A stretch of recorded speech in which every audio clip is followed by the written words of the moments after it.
Le mystère de cette mosquée. Regardez bien. Elle a une particularité, cette mosquée. Elle est différente des autres mosquées. Regardez bien.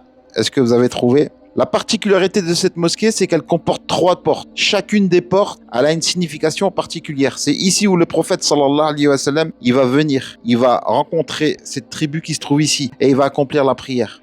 Après, il va se retirer, il va faire 3 invocations. La première invocation, qui représente une porte dans cette mosquée, c'est qu'il va demander que sa communauté, que la famine et la disette, elles soient épargnées. Elle va être acceptée. La deuxième invocation, qui correspond à la deuxième porte, il va demander que sa communauté, qu'elle soit épargnée des catastrophes naturelles, des noyades, des tornades, des inondations, et ça va être accepté. Et la troisième invocation qu'il va faire, c'est que son peuple, sa communauté, elle ne soit pas divisée. Et celle-là, elle va pas être acceptée. Pour visiter actuellement cette mosquée, c'est pas possible. Elle est en travaux. Tout le contour, elle est en travaux. Cette mosquée, elle n'a pas été détruite, mais tous les alentours, ils ont été détruits. Celle-là, elle a été préservée pendant au moins 2 ans, 3 ans, le temps que les travaux soient finis. Elle est juste à côté de Masjid Nabawi. Elle est ouverte toute la journée pour les visites. Il y a beaucoup de personnes qui venaient du monde entier pour accomplir des invocations à l'intérieur de cette mosquée. Il n'y a rien de stipulé à ce sujet. À ce sujet, c'est une mosquée comme les autres mosquées, sauf qu'elle a attribué dans la biographie du prophète sallallahu alayhi wa sallam. C'est pas parce que vous allez accomplir une invocation ici qu'elle sera acceptée